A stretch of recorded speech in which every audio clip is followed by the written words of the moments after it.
September the 25th, 1940, Salisbury Hall, Hertfordshire, England.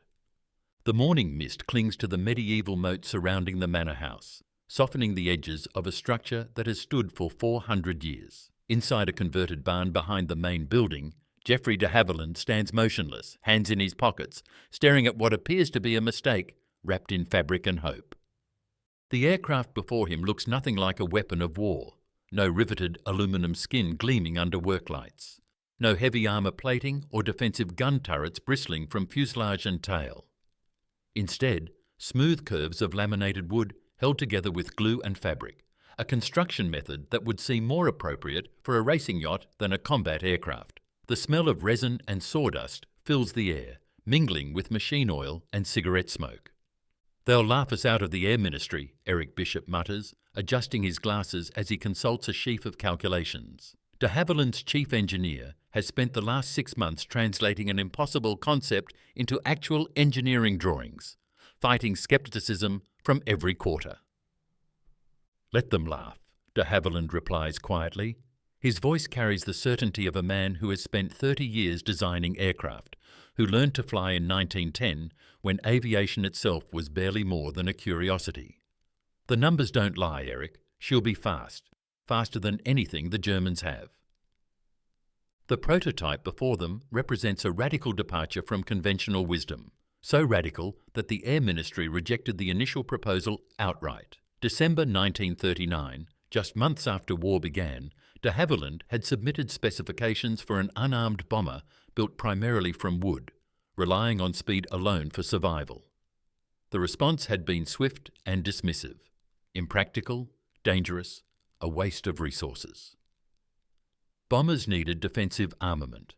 They needed armour.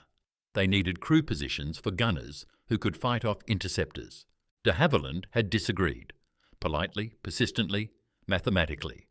"Remove the gun turrets and their operators," he argued, "and you eliminate thousands of pounds of weight. Remove the armour plating, more weight saved. Use wood instead of aluminum, and you free up strategic materials desperately needed for other aircraft. The weight savings translate directly to speed, and speed becomes the ultimate defence." The Air Ministry remained unconvinced, so de Havilland did something almost unheard of in British aviation. He built the aircraft anyway, using his own company's resources, gambling everything on being proven right. Now, 10 months later, the gamble sits before him in physical form, serial number W4050, the world's first de Havilland DH-98, though history will know it by another name entirely.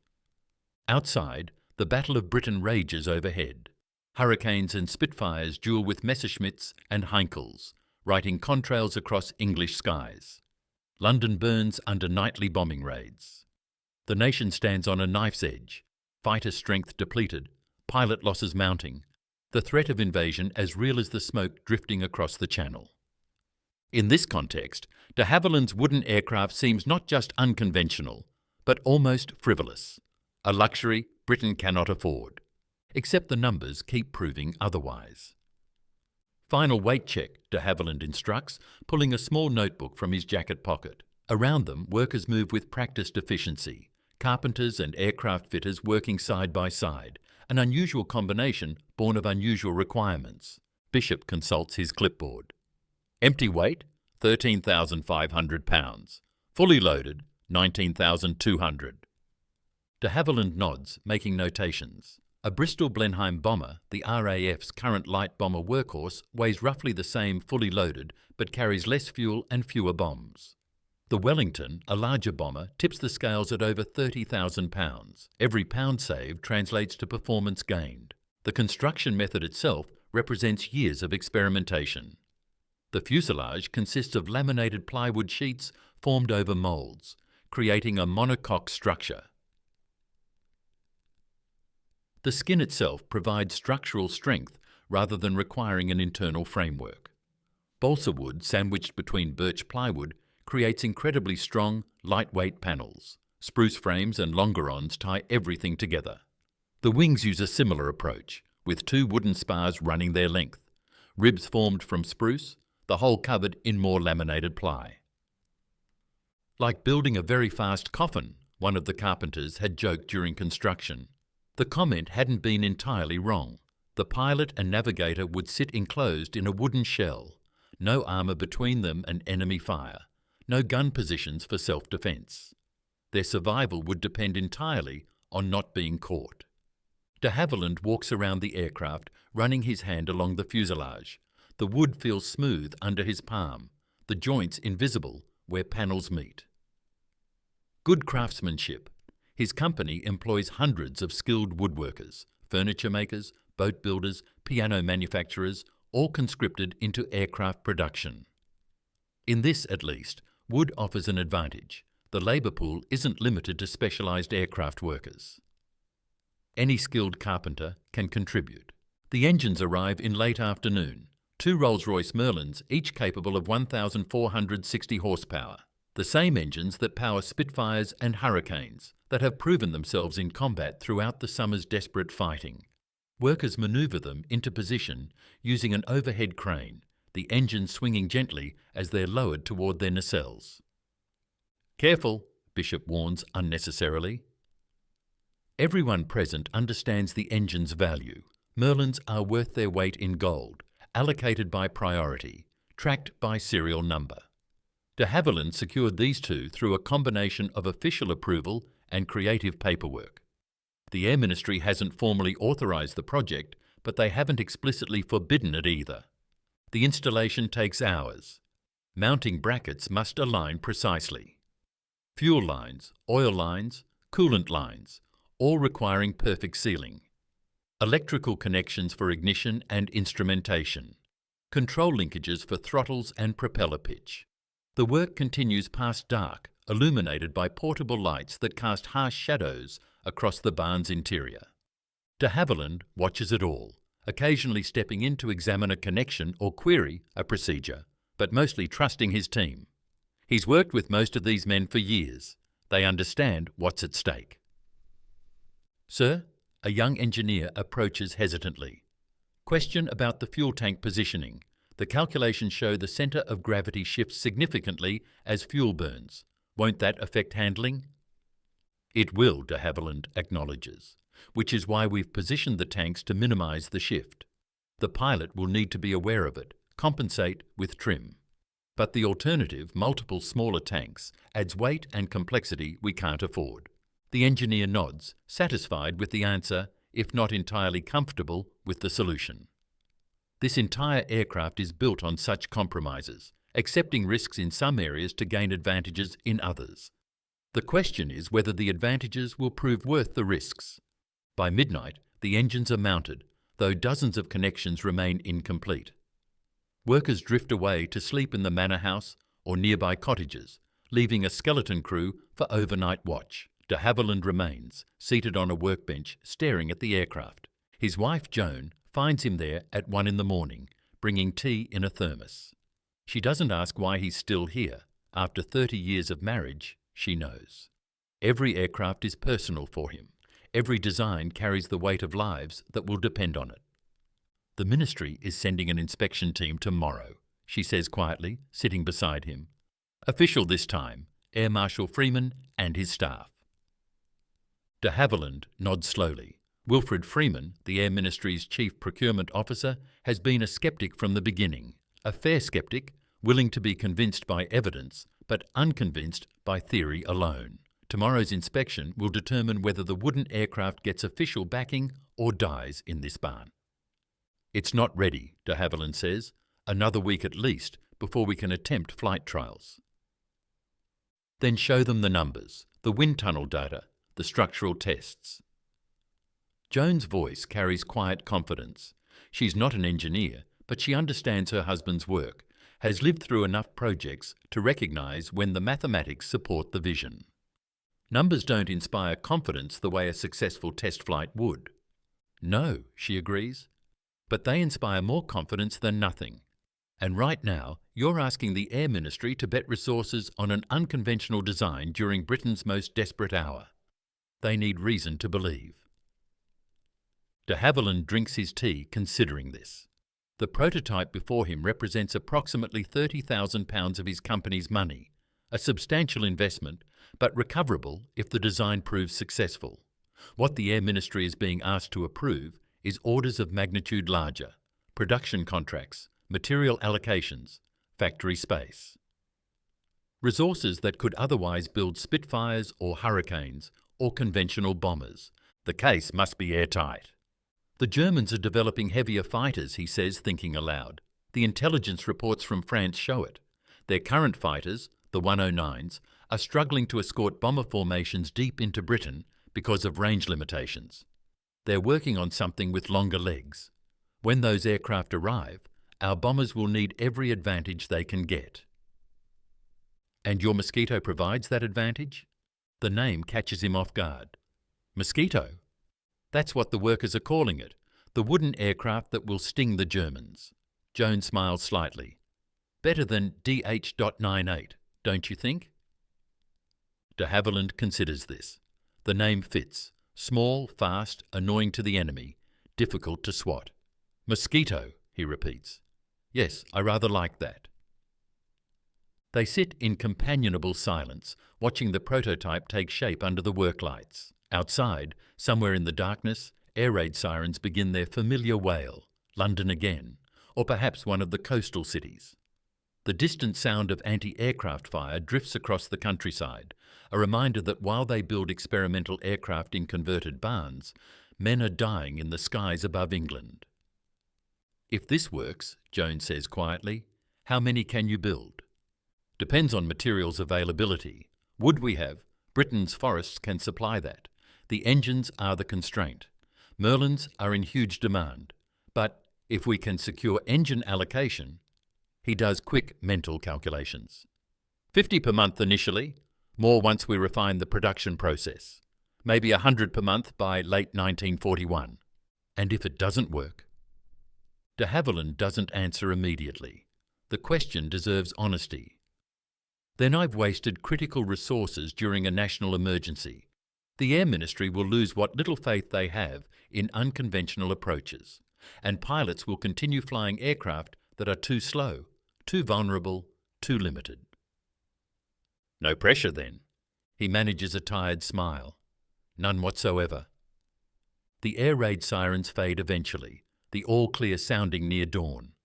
De Havilland dozes fitfully on the workbench, waking when workers arrive at 6 a.m. to resume engine installation. By 9 o'clock, both Merlins are fully connected, propellers mounted, cowlings in place. The aircraft looks almost complete now, though hundreds of detailed tasks remain. Control surface connections, instrument installation, final systems checks. Another week's work, perhaps two, before they dare attempt flight. At precisely 10 a.m., 3 staff cars pull up outside the barn. Air Marshal Freeman emerges from the first, accompanied by several officers and civilian technical experts. Their expressions range from curious to openly sceptical. De Havilland meets them at the barn entrance, shaking hands, making introductions. Freeman is cordial but businesslike. He has a war to fight and limited time for experimental projects. Show me what you've built, Freeman says simply. They enter the barn together, and de Havilland watches the visitors' reactions carefully. Most pause just inside, taking in the wooden aircraft sitting under the lights. One of the technical experts, an engineer from Vickers, actually laughs, though he stifles it quickly when Freeman glances his way. Plywood, the Vickers engineer says, approaching the fuselage. He raps his knuckles against the skin, producing a solid thunk. You're proposing to send men into combat in a wooden aeroplane. I'm proposing, de Havilland replies evenly, to send them in an aircraft that's faster than anything currently in RAF service, with longer range than comparable bombers, using materials that don't compete with other production programs. Freeman walks slowly around the prototype, saying nothing, his experienced eyes cataloguing details. He stops at the nose, examining the glazing. No gun positions. No, sir, speed is the defence. The aircraft will be too fast for German fighters to intercept effectively. You're certain of this? As certain as mathematics and wind tunnel testing can make me. De Havilland produces a folder of performance estimates.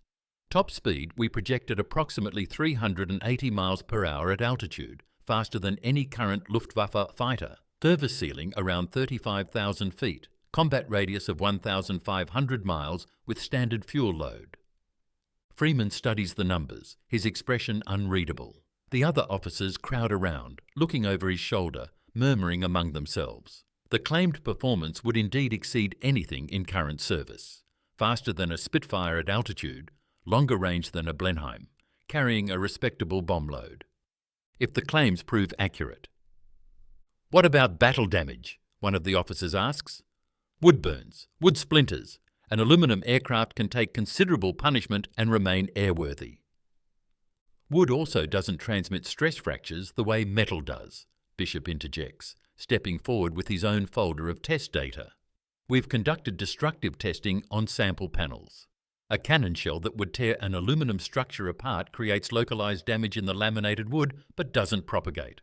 The birch plywood is remarkably tough." "Tough enough to stop a 20mm cannon shell?"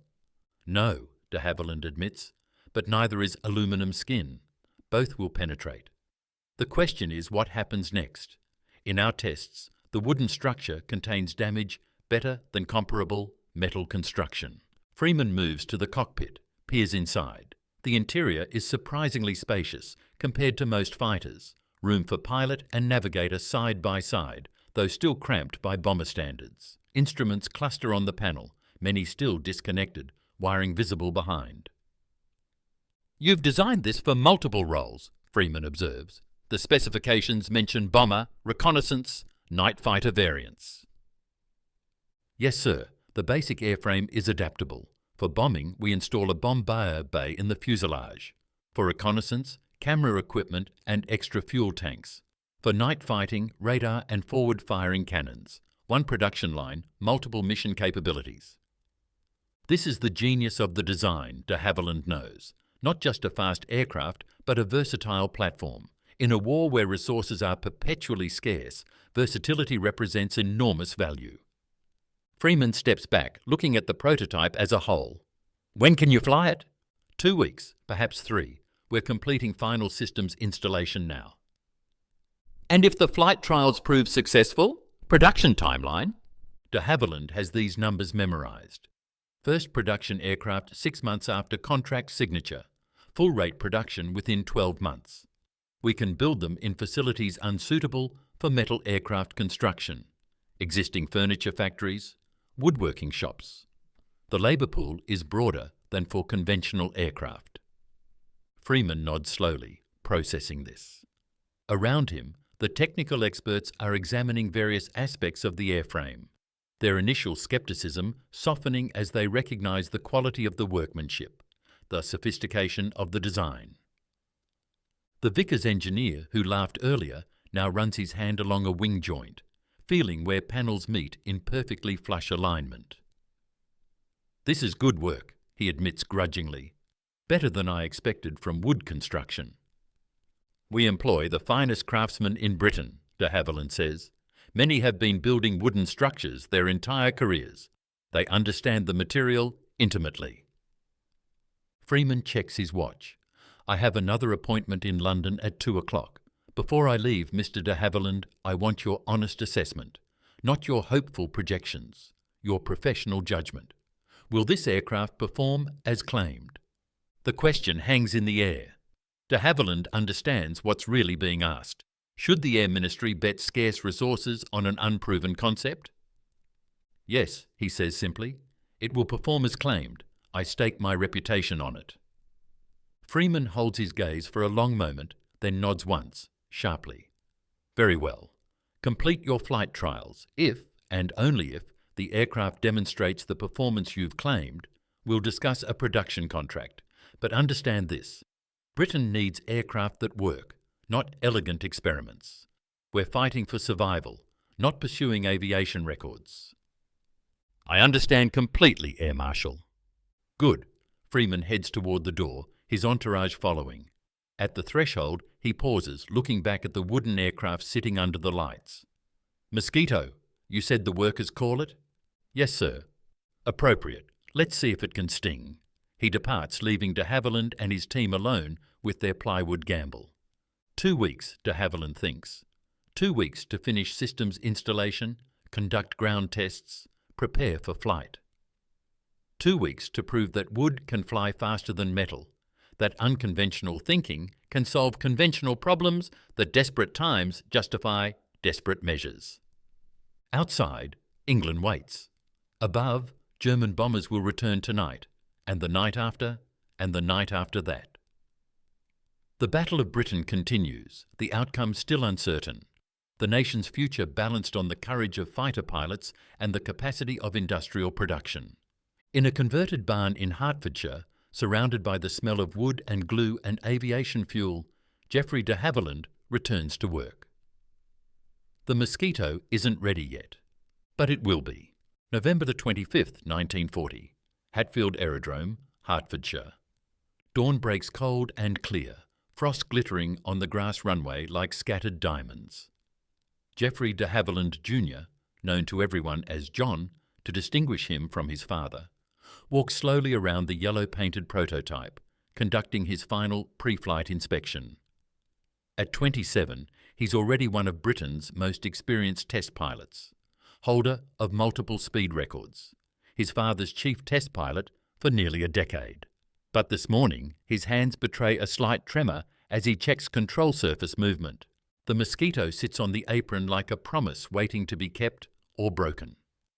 Serial W4050, painted in trainer yellow rather than camouflage, its wooden skin gleaming dully in the early light. Both Rolls-Royce Merlins tick and cool from their warm-up run, the smell of exhaust hanging in the still air.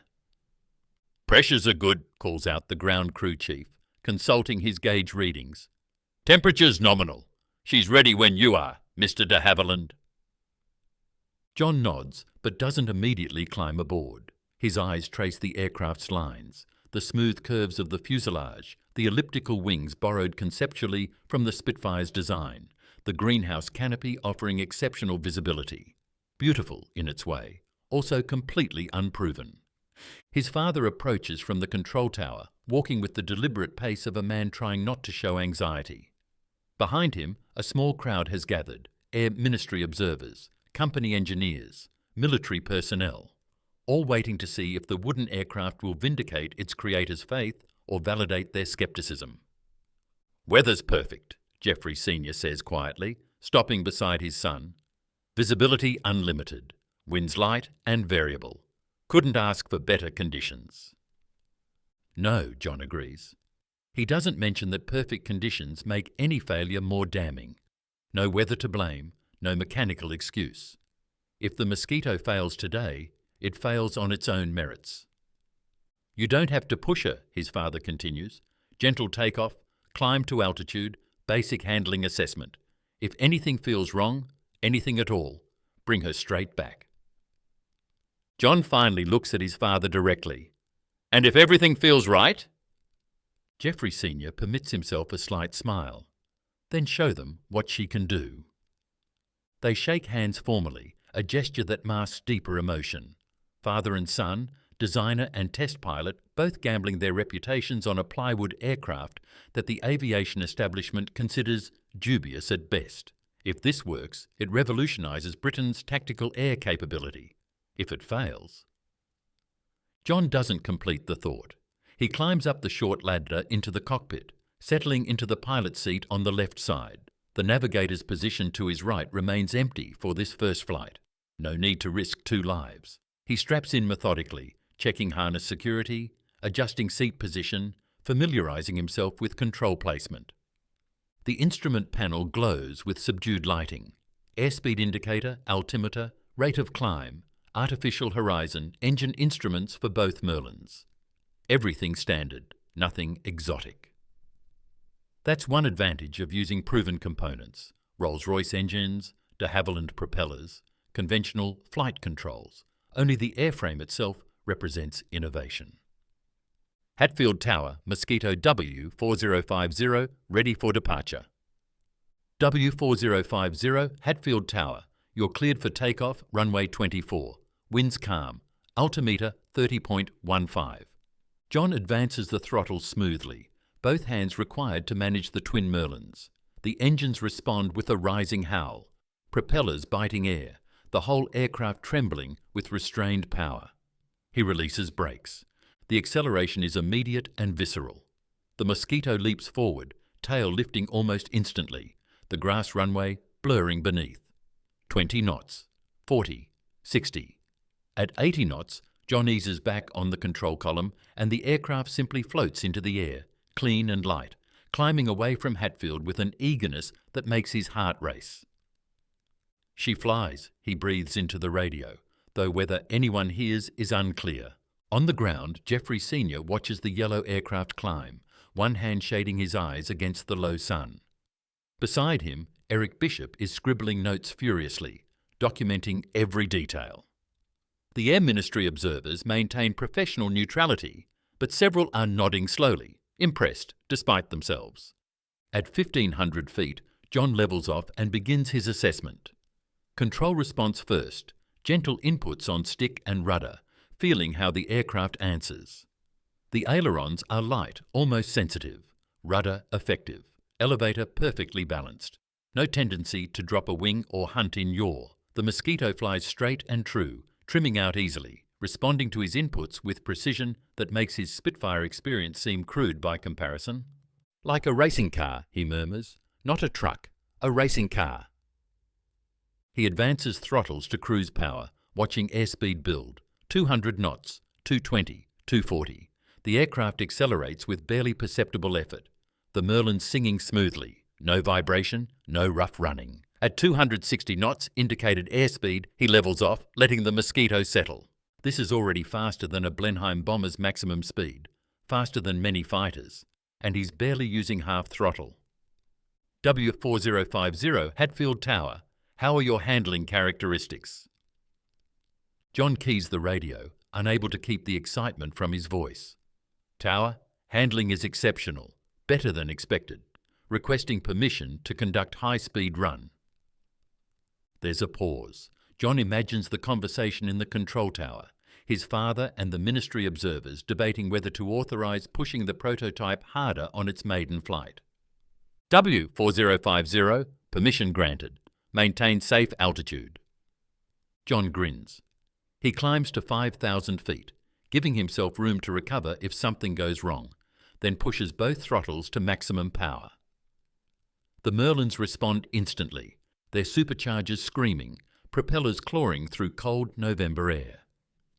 The airspeed needle swings right with startling speed. 270 knots, 280, 290. The aircraft remains rock steady, no buffet, no vibration. Through 300 knots faster than any production bomber in RAF service, still accelerating. At 315 knots, roughly 360 miles per hour, true airspeed at this altitude, John eases back the throttles. The performance matches his father's predictions almost exactly. Perhaps exceeds them. He initiates a gentle climbing turn, feeling the aircraft's response at speed, confirming that control effectiveness remains excellent even in the high-speed regime. For 20 minutes, he explores the Mosquito's flight envelope. Slow flight characteristics, clean and forgiving, no tendency to snap into a stall. High-speed handling, precise and responsive. Climbing performance, better than a Spitfire below 20,000 feet. The aircraft does everything asked of it with a competence that borders on uncanny. Finally, fuel considerations force him back to Hatfield. He enters the circuit, configures for landing, undercarriage down, flaps extended. The Mosquito slows gracefully, settling into a stable approach at 120 knots. Over the threshold, power back, gentle flare, and the wheels kiss grass with barely a bump. On the ground, spontaneous applause erupts from the gathered observers. Even the most sceptical ministry officials are clapping, their professional reserve cracking in the face of obvious success. Jeffrey Sr. stands apart, watching his son taxi the yellow aircraft back to the apron, his face betraying nothing but his hands clasped tightly behind his back. John shuts down the engines, completes the post-flight checklist with methodical care, then climbs out to face a barrage of questions. How fast? How did she handle? Any problems at all? He holds up both hands for quiet. Gentlemen, the aircraft performed flawlessly, Speed, handling, stability, all exceptional. This is the finest aircraft I've ever flown, and I include the Spitfire in that assessment. The Air Ministry's Chief Technical Officer, a group captain named Wilson, pushes forward. You're certain? No qualifications to that statement?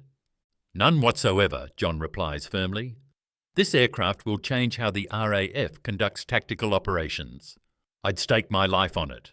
He pauses, then adds with a slight smile, in fact, I just did. The laughter that follows breaks the tension. Within hours, preliminary reports flow back to London. Within days, Air Marshal Freeman signs authorisation for an initial production order. 50 Mosquitoes, split between bomber and reconnaissance variants. Delivery beginning summer 1941. Geoffrey Sr. receives the news in his office at Hatfield, reading the official letter 3 times to ensure he's understood correctly. 50 aircraft. Not a massive order, but enough to prove the concept, to establish production, to demonstrate operational utility. Everything else will flow from that. But even as celebration ripples through the de Havilland Company, events are unfolding elsewhere that will test the Mosquito in ways its designers never anticipated. May 31st, 1942. Cologne, Germany. Oberleutnant Joseph Priller, a Luftwaffe ace with 73 confirmed kills, stands beside his Focke-Wulf FW-190 at Bonn-Hangelar Airfield, watching ground crew prepare the fighter for another night patrol. The previous evening, RAF Bomber Command launched a 1,000-bomber raid against Cologne, an unprecedented assault that set the city ablaze and proved British bomber forces could still strike deep into the Reich, despite heavy losses. Tonight, the British will return. They always return, and Priller's job is to kill as many as possible before they reach their targets. Herr Oberleutnant, his ground crew chief, approaches. Radar plots multiple contacts approaching from the west. High altitude, high speed. Priller frowns. High speed? British bombers typically lumber along at 200 miles per hour or less. Easy meat for fighters once they're located. How fast? Radar estimates 320 miles per hour. Maybe faster. That's impossible. No bomber flies that fast. The crew chief shrugs. Perhaps they're Mosquitoes, sir. The name makes Priller stiffen. Mosquito. For the past year, scattered reports have filtered through Luftwaffe intelligence about a new British aircraft, wooden construction, unarmed, relying on speed alone. Pilots who claim to have encountered them described the same thing. Impossible to catch, gone before you could close to firing range. Some Luftwaffe officers dismiss these reports as excuses for failed intercepts. Priller isn't so sure. 3 weeks ago, he'd seen one himself, barely. A fleeting glimpse of yellow-green camouflage at extreme range, outrunning his FW-190 effortlessly. He'd radioed the sighting, included it in his mission report, and been quietly advised not to mention wooden British aircraft in official communications. It made the Luftwaffe look incompetent. Scramble, Priller orders, striding toward his fighter. If they want to send fast targets, we'll show them that fast isn't fast enough. Within minutes, he's airborne, climbing hard toward the reported contacts. His radar operator vectors him westward, calling out ranges and altitudes. 20 kilometres, 15, 10. I have nothing visual, Priller reports, scanning the darkening sky. Contact is 5 kilometres ahead. Angels 25. 25,000 feet. Priller pushes his climb, the FW-190's engine straining. At 23,000 feet, he finally spots them. 2 aircraft in loose formation, their distinctive twin-engine silhouette unmistakable even at this range. Mosquitoes, wooden aircraft, fast targets. Priller advances throttle to maximum power, beginning his intercept run. The geometry looks good. He's slightly higher, approaching from their 6 o'clock, the classic bounce position. His FW-190 is rated at 400 miles per hour, maximum speed at altitude. The Mosquitoes, according to intelligence, manage perhaps 380 miles per hour. He should catch them easily, except he doesn't. The range closes initially. 5 kilometres becomes 4, then 3.5. But then it stabilises. The Mosquitoes aren't pulling away, but neither is he gaining. They're matching his speed exactly, perhaps exceeding it slightly. And they're not even taking evasive action, just cruising straight and level, apparently unconcerned by the fighter in pursuit. "Verdammt," Priller mutters. He's at full throttle, his engine screaming, every ounce of performance extracted from the FW190. The Mosquitoes ahead maintain formation placidly, almost contemptuously. For 5 minutes, the chase continues. The range never closes below 3 kilometres. His ammunition would be wasted at this distance. The Mosquitoes show no sign of concern, no defensive manoeuvres, no indication they're even aware of his presence, though he knows they must be. Their rear observer would have spotted him long ago. Finally, fuel considerations force him to break off. He banks away, watching the Mosquitoes continue eastward toward their target, untouchable, invulnerable, through sheer speed. Back at Bonn Hangalar, Priller's report is terse and factual. Encountered 2 Mosquito aircraft, unable to close to weapons range despite full-power pursuit. Request updated intelligence on actual performance characteristics. The response, when it comes days later, is equally terse. Mosquito performance estimates under revision. Consider aircraft non-interceptable by current Luftwaffe fighters. Recommend attacking during landing approach or takeoff when speed advantage is nullified. In other words, we can't catch them in the air. The operational Mosquito squadrons proliferate rapidly through 1942 and into 1943. The bomber variants strike targets across occupied Europe, precision raids in daylight, relying on speed and altitude for survival. Factories, rail yards, Gestapo headquarters. They fly in pairs or small formations, arriving without warning, dropping their bombs with remarkable accuracy, departing before defences can react. The reconnaissance variants photograph everything: troop movements, naval bases, industrial facilities. They fly higher and faster than interceptors can reach, their cameras capturing images that guide larger bomber raids and inform strategic planning. And the night fighter variants, equipped with radar and forward-firing cannons, begin hunting the hunters, stalking German bombers over England, turning the tables on the Luftwaffe's night raiders. No defensive armament, no armour plating, just speed, altitude, and the counterintuitive genius of Geoffrey de Havilland's design. The wooden fighter that German pilots initially mocked becomes the aircraft they fear and respect. Luftwaffe intelligence briefs grow increasingly detailed, tracking Mosquito squadrons, attempting to predict their operations, searching desperately for vulnerabilities. They find few. By late 1943, Mosquito production reaches 100 aircraft per month, built in facilities scattered across Britain, furniture factories in High Wycombe, woodworking shops in Scotland, specialised assembly plants at Hatfield and Leavesden. The distributed production makes the aircraft nearly impossible to eliminate through bombing raids. Even if one factory is destroyed, others continue operating. The labour pool proves equally resilient. Skilled carpenters, many too old or physically unable to serve in combat roles, find new purpose-building aircraft from materials they understand intimately. Women join the workforce in large numbers, their smaller hands perfectly suited for detailed assembly work. The Mosquito becomes Britain's multi-role workhorse, adaptable, versatile, effective in missions ranging from tactical bombing to strategic reconnaissance to night fighting to shipping strikes. It serves in every theatre: Europe, North Africa, the Mediterranean, Southeast Asia. And through it all, the wooden construction remains. Not because aluminum becomes available, it does in increasing quantities as American industrial production ramps up, but because the wooden airframe proves superior in ways that weren't initially obvious. It's quieter in flight, making the night fighter variants especially deadly. It doesn't show up well on German radar, the wooden structure absorbing or scattering radio waves that would reflect cleanly from metal. Battle damage repairs can be accomplished by carpenters in field workshops without specialised equipment or training. The material dismissed as unsuitable for combat aircraft becomes a strategic advantage. January 30th, 1943. Wilhelmstrasse, Berlin, Germany. The morning breaks grey and cold over the Nazi capital. Hermann Göring, Reichsmarschall and commander of the Luftwaffe, stands at the window of his ornate office, watching workers clear snow from the streets below. Behind him, a gathering of senior officers waits in uncomfortable silence.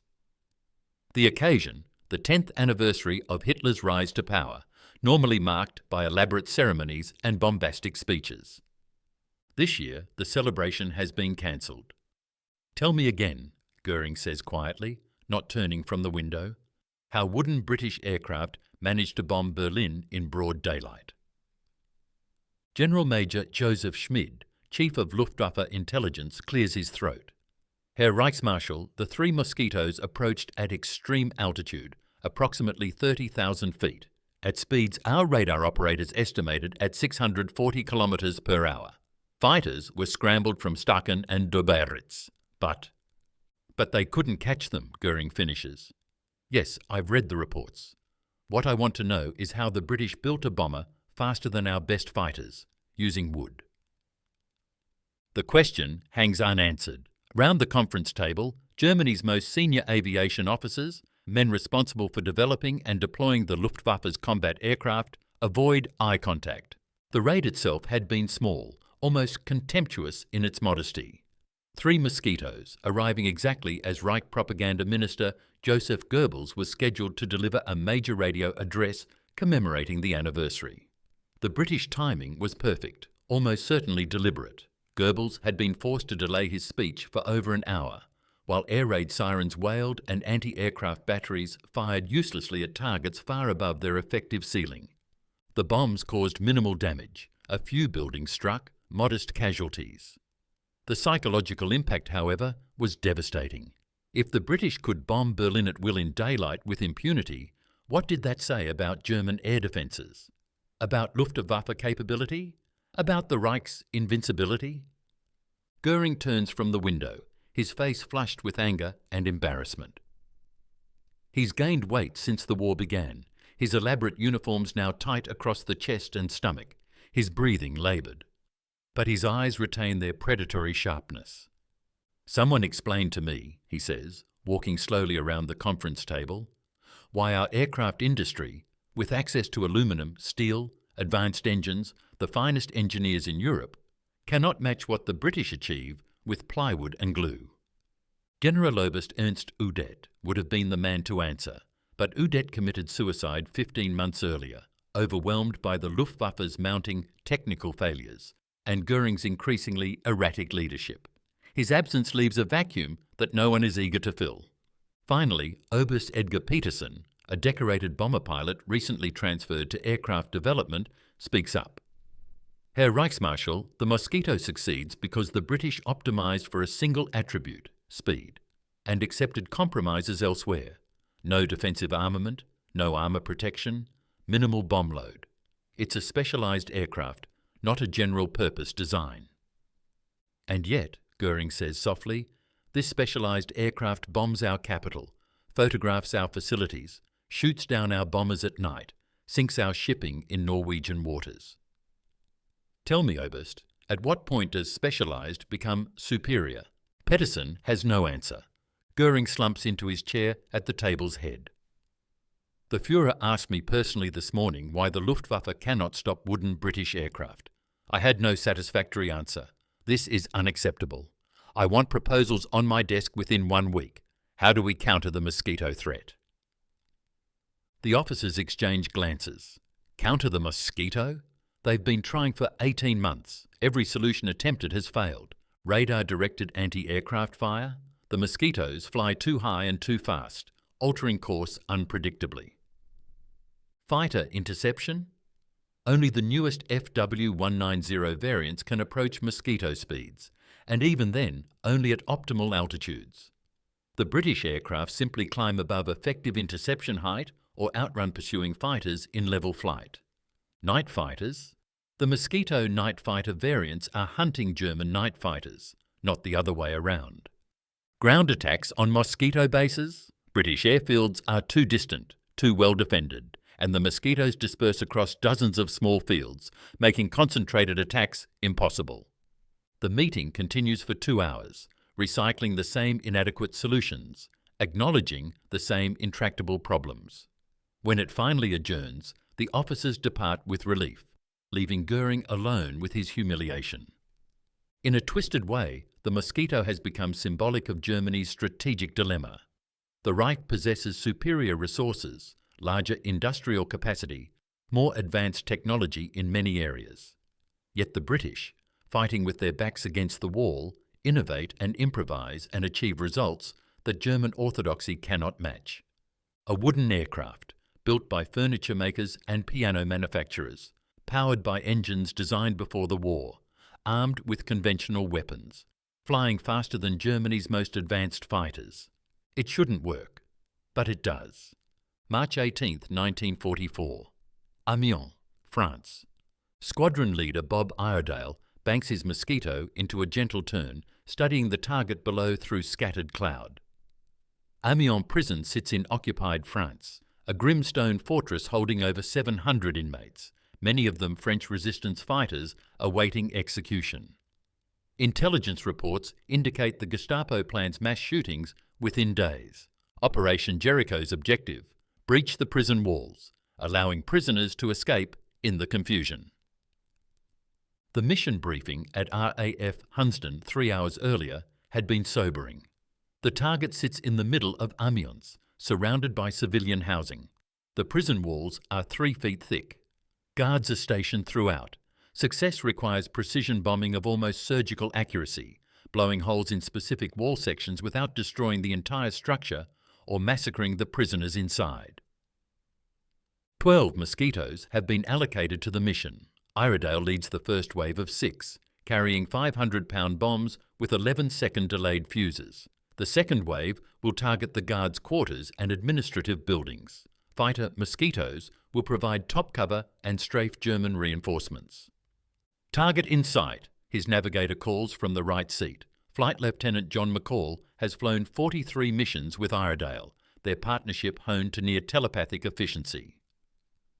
Iredale acknowledges, dropping to 500 feet above the frozen French countryside. The Mosquito responds instantly, trading altitude for speed, accelerating through 300 miles per hour. Trees and fields blur beneath, telegraph poles whipping past in rapid succession. This is where the wooden aircraft excels: low-level, high-speed penetration, relying on surprise and velocity to avoid defences. The prison appears ahead, exactly where the intelligence photographs showed it. Iredale picks out the eastern wall, the section designated as his target. He's approaching at 320 miles per hour now, the Mosquito absolutely stable despite the extreme low altitude and high speed. 30 seconds, McCall calls, watching the stopwatch. 20 seconds.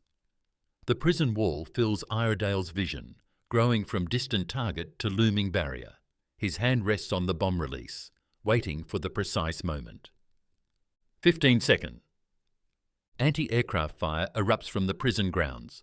Light flak, 20mm cannon, traces arcing up toward the attacking aircraft.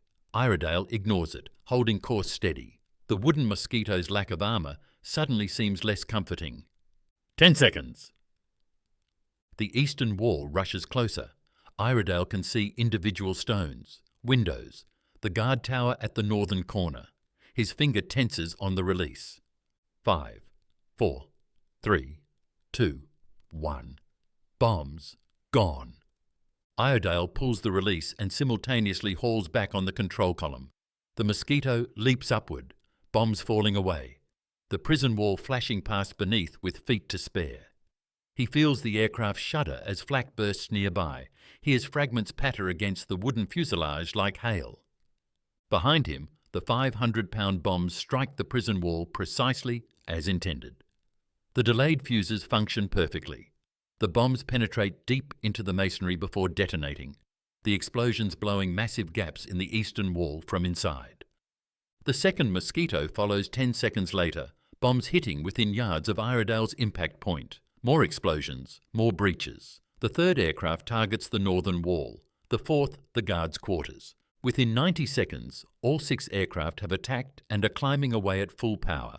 Iredale circles at a safe distance, assessing damage through binoculars. Both walls show gaping holes. Prisoners are already streaming through, running across open ground toward the surrounding town.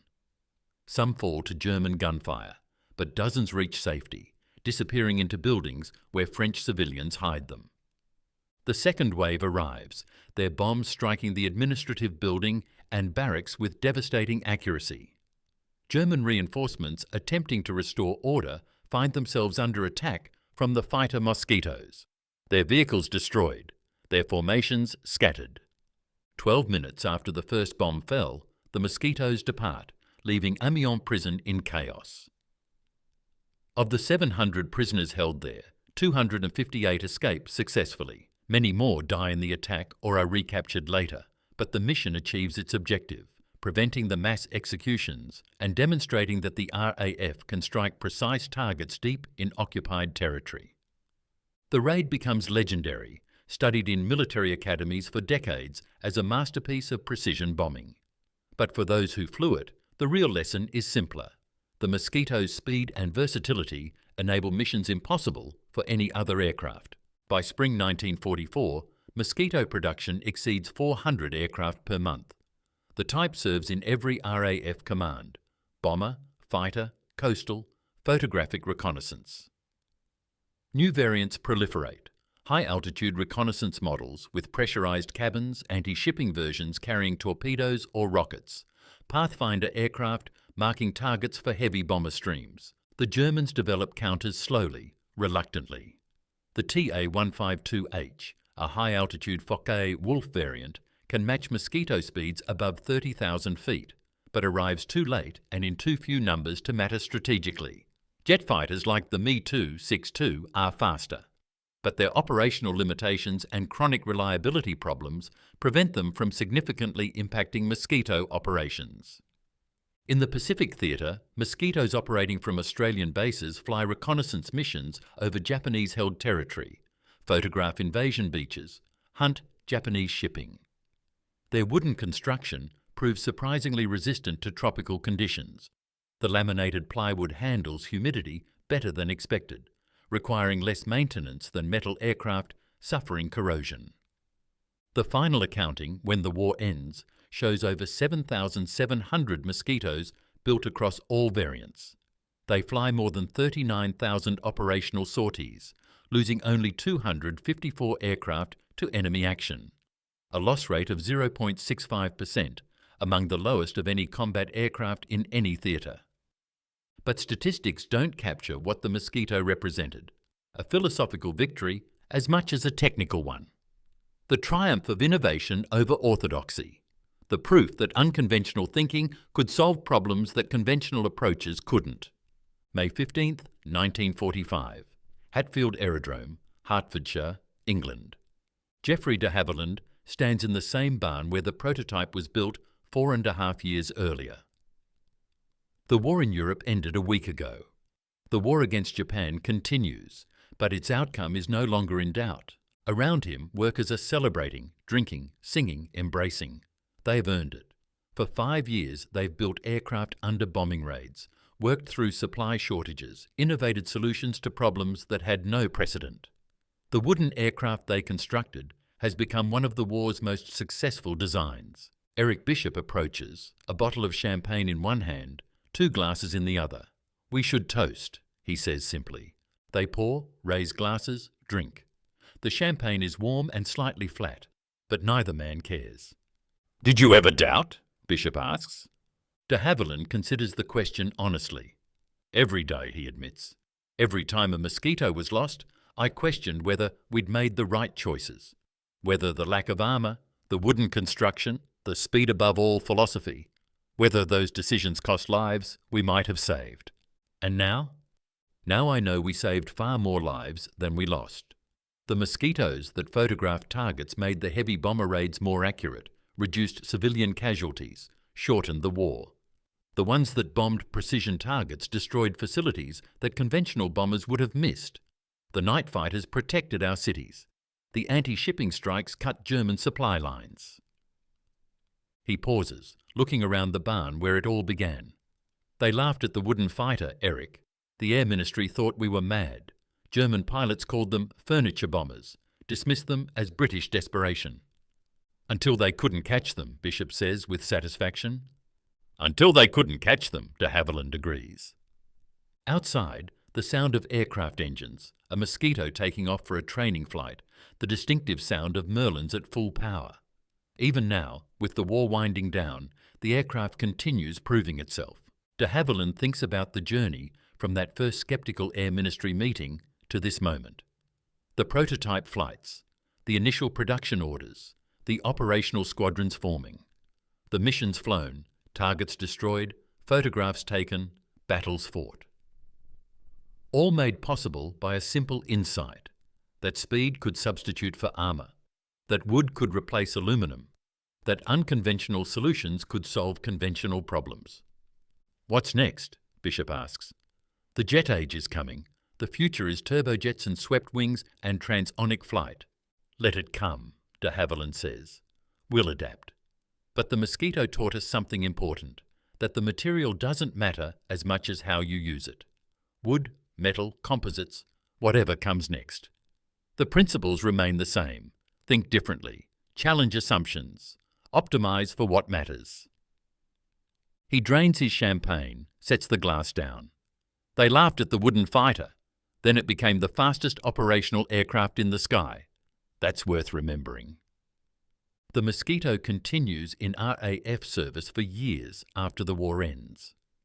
The last operational sortie flies in 1963, nearly 2 decades after the prototype's first flight. By then, jets dominate military aviation, and the wooden aircraft seems like a relic from another era. But its legacy endures in ways both tangible and philosophical. Tangibly, the Mosquito proves that composite materials dismissed as unsuitable for advanced applications, can outperform traditional alternatives when properly engineered. This lesson influences post-war aircraft design, contributing to the eventual development of modern carbon fibre composites that now dominate aerospace engineering. Philosophically, the Mosquito demonstrates that innovation often comes from questioning conventional wisdom. The Air Ministry's requirements called for defensive armament, armour protection, conventional construction. De Havilland challenged every assumption and created something better. The German pilots who initially mocked the furniture bomber learned respect the hard way, through dozens of failed interceptions, through watching the wooden aircraft outrun their fighters, through the humiliation of watching Berlin bombed in daylight by an aircraft they couldn't stop. In the end, the Mosquito's speed spoke louder than any mockery. Geoffrey de Havilland never builds another aircraft quite like it. His company goes on to produce the Vampire, the Venom, the Comet airliner. But none capture the same magic, the combination of desperate necessity, brilliant insight, and perfect execution that produced the wooden wonder. When de Havilland dies in 1965, his obituaries mention many achievements: pioneering aviator, successful designer, founder of one of Britain's great aircraft companies. But many focus particularly on the Mosquito, the aircraft that shouldn't have worked, that everyone said was impossible, that became one of World War II's most effective combat aircraft, built from wood by furniture makers, faster than fighters built from steel and aluminum, a joke that became a legend. The wooden aircraft that proved speed could conquer all.